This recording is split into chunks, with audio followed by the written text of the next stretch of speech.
नमस्कार, मी प्रतीक्षा न्यूज मराठी 24/7 मध्ये आपल्या सगळ्यांचं स्वागत आहे। तर एक नजर टाकूया आजच्या ठळक घडामोडींवर। सोलापूर विश्रामगृहाबाहेर जमलेल्या कार्यकर्त्यांना उद्याच्या बैठकीला येण्याचं राज ठाकरे यांनी आवाहन केलं।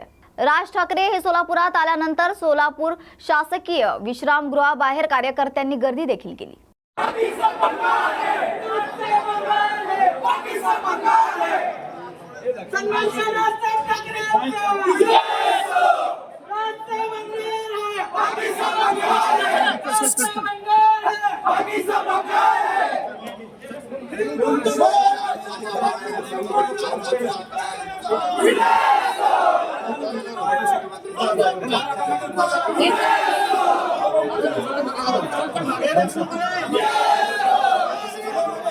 उद्या सकाळी 9 वाजता बैठक लावली आहे आपली पक्षाची। तर तुम्ही सकाळी उद्या बरोबर 9 वाजता इथे पोहोचा, ठीक आहे? एवढंच सांगायला तुम्हाला इथे आलो मी। याल ना?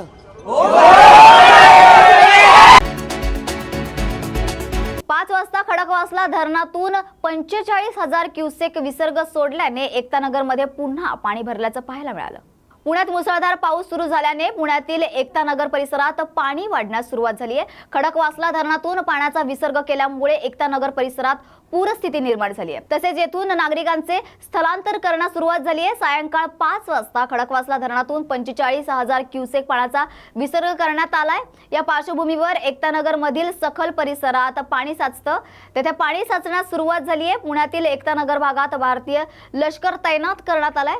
काही दिवसांपूर्वी एकतानगरमध्ये झालेली पूरस्थिती टाळण्यासाठी शासनाने ही खबरदारी घेतली आहे। तसेच शासनाकडून नागरिकांना सतर्कतेचा इशारा देखील देण्यात आला आहे।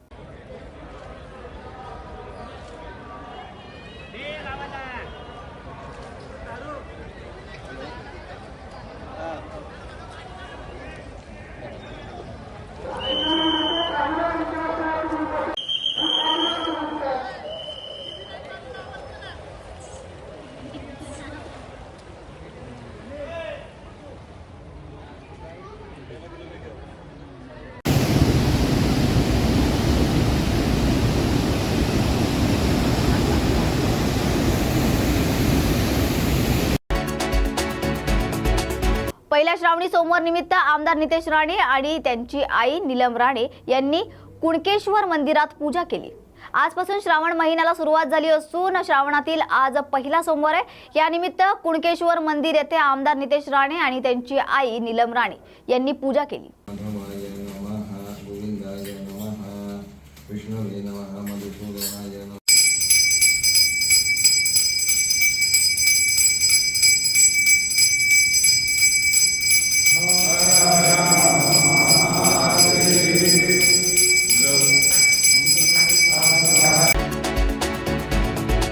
चंद्रभागा नदी दुथडी भरून वाहू लागली आहे, तर चंद्रभागेच्या पात्रातील मंदिरे पाण्याखाली गेलेत। तर उजनी आणि वीर धरणातून पाण्याचा विसर्ग सोडल्याने चंद्रभागा नदी दुथडी भरून वाहू लागली आहे। चंद्रभागेच्या पात्रातील सर्व मंदिरे पाण्याखाली गेली असून तसेच पंढरपुरातील ब्रिटिशकालीन जुना दगडी पूल देखील पाण्याखाली गेलाय।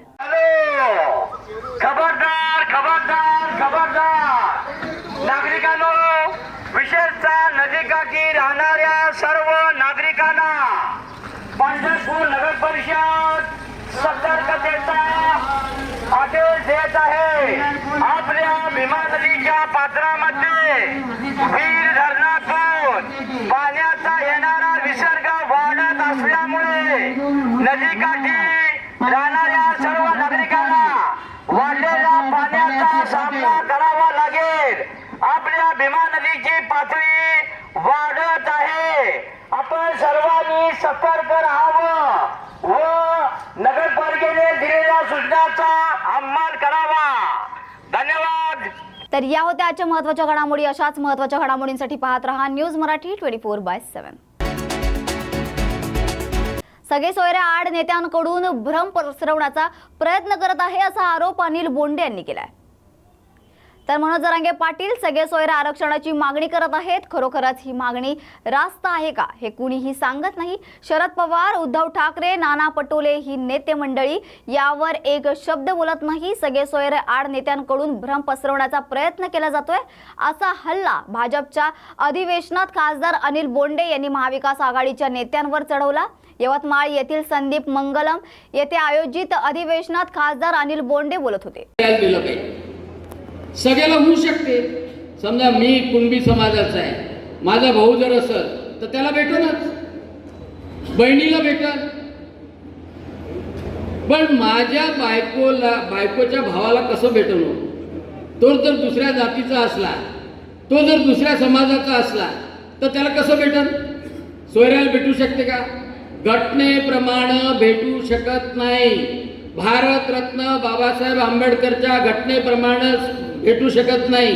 आणि आताही जरांगेपर्यंत हा आवाज जात असेल तर मी जरांगेला सांगू इच्छितो की त्याने विचारावं की उद्धव ठाकरे सोयऱ्यांचं नाव त्या आरक्षणामध्ये टाकू शकतो का?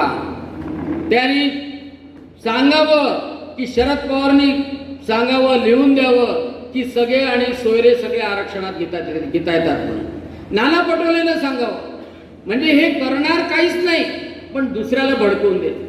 त्याला म्हणतात फेक नॅरेटिव्ह, त्याला म्हणतात भ्रम पसरवणे. आणि हा भ्रम पसरवणे सगळ्यात जास्त आहे. आणि जातीमध्ये भांडणं लावायची. काय झालं होतं की